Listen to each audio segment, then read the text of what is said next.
اولیاء نے اور صوفیاء نے اور عرفاء نے ایک مختصر سی تعریف کر دی ہے بڑی جامع۔ وہ کہتے ہیں کہ بندے کی زندگی میں جتنے خصال خیر ہیں، جتنے خصائل حمیدہ ہیں، اخلاق حسنہ ہیں، نفس کے رذائل سے پاک ہو کر، کہتا رہا نا، زنگار کو دور کر کے اچھے خصائل پیدا کرو۔ فرمایا انسان کی طبیعت میں جتنے اچھے خصائل ہیں، ان سارے خصائل کا جمع ہو جانا، اس کو ادب کہتے ہیں، اس کو ادب کہتے ہیں۔ اب اللہ کے ساتھ بھی ادب ہے۔ ہم ادب کا ایک معنی جانتے ہیں عام طور پر کہ بزرگوں کے ساتھ، اولیاء کے ساتھ، آقا علیہ الصلوۃ والسلام کی ذات اقدس کے ساتھ، صحابہ کرام کے ساتھ، اہل بیت اطہار کے ساتھ، صالحین اور اولیاء و عارفین کے ساتھ، پھر مشائخ کے ساتھ، پھر والدین کے ساتھ، اساتذہ کے ساتھ، بڑوں کے ساتھ ادب سے پیش آنا۔ ہم نے ادب کا صرف اتنا معنی فکس کر رکھا ہے، ایسا ہے نا جی؟ ذہن میں رکھ لیں، یہ ادب کا ایک باب ہے، یہ ادب کا، اگر ادب کو آپ 100% یعنی ایک کلیت میں کر لیں تو آدھا حصہ اس ادب میں آتا ہے، اور پورا 50% آدھا حصہ دوسرا ادب ہے، سارے دونوں اس سے ملا کر ادب ہے۔ تو اللہ کے ساتھ ادب ہے، اللہ کے رسول کے ساتھ ادب ہے، صحابہ و اہل بیت اطہار کے ساتھ ادب ہے، صحابہ کرام کے ساتھ، تابعین، سلف صالحین کے ساتھ، اولیاء کاملین کے ساتھ، بزرگان دین کے ساتھ، والدین کے ساتھ، مشائخ کے ساتھ، بڑوں کے ساتھ ادب۔ یہ ادب سمجھ لیں پورا دین ہے۔ پھر دوستوں کے ساتھ، اعزاء اقارب کے ساتھ برتاؤ، بہن بھائیوں کے ساتھ برتاؤ، والدین سے گھر میں شروع ہو جاتا ہے، والدین کے ساتھ برتاؤ، یہ حسن ادب ہے۔ جتنے بیٹے بیٹیاں چھوٹی عمر میں ہیں، نوجوان ہیں یا جوان، وہ سن لیں، ان کے ساتھ برتاؤ میں گفتگو کریں تو دھیمی آواز میں کریں، زیادہ تیز ترار ہو کے نہ کریں۔ والدین سے، ماں باپ کی ادب کریں، عزت کریں، تکریم کریں۔ وہ پڑھے لکھے نہیں ہیں تو کیا ہوا، ان کو جاہل سمجھ کے، گوار سمجھ کے نہ جھڑکو، اف اور تو میں نہ کرو، کوئی بات نہیں۔ ادب علم کی وجہ سے نہیں ہو رہا، ادب ماں باپ ہونے کی وجہ سے ہو رہا۔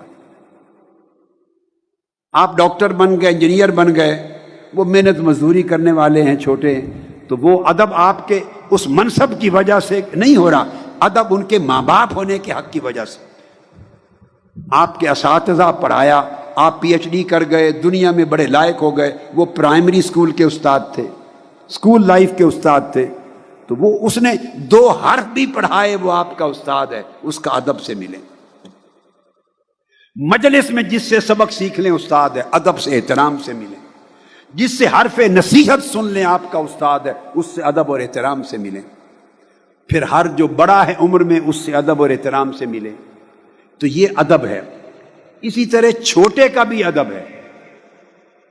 میں نے کیا کہا؟ بولیے۔ چھوٹے کا بھی ادب ہے۔ آپ پوچھیں گے جی چھوٹے کا ادب کیسے؟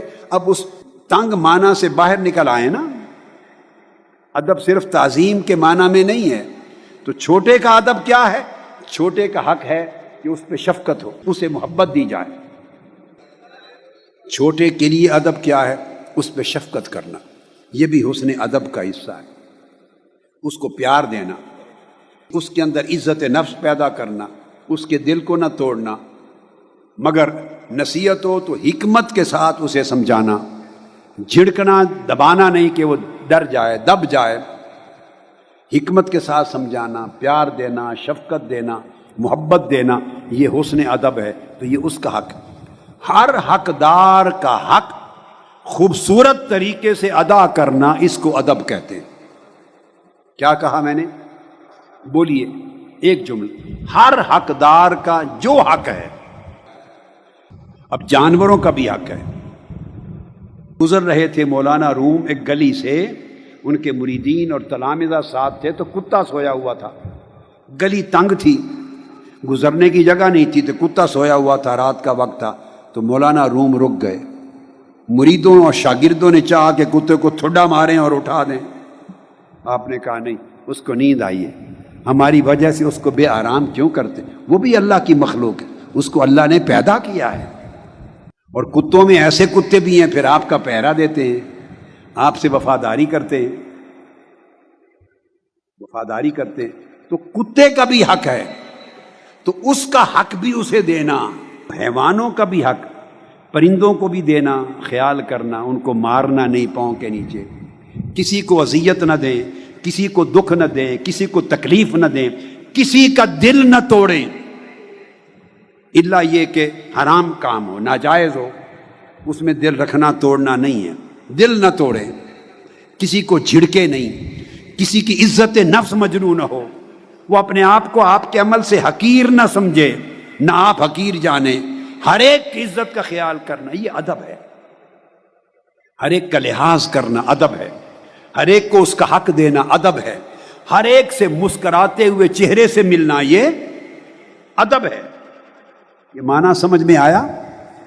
تو یہ سارے جو خصائل ہیں، خوبصورت خصلتیں جن کے ساتھ بندہ اللہ کے ساتھ اپنی بندگی کا تعلق نبھاتا ہے، رسول پاک صلی اللہ علیہ وسلم کے ساتھ اپنی غلامی اور امتی ہونے کا تعلق نبھاتا ہے، اکابر کے ساتھ چھوٹا ہونے کا تعلق نبھاتا ہے، بڑوں کے ساتھ چھوٹا ہونے کا تعلق نبھاتا ہے، اللہ کی ہر مخلوق کے ساتھ ایک مخلوق ہونے کے ناطے تعلق نبھاتا اور ان کا حق ادا کرتا ہے، ہر شخص کے ساتھ اور ہر فرد کے ساتھ اور ہر مخلوق کے ساتھ اس کا حق ادا کرنا اور اس کے ساتھ معاملہ خوبصورت طریقے سے کرنا، خوبصورت طریقے سے معاملہ کرنا، اس کو ادب کہتے ہیں۔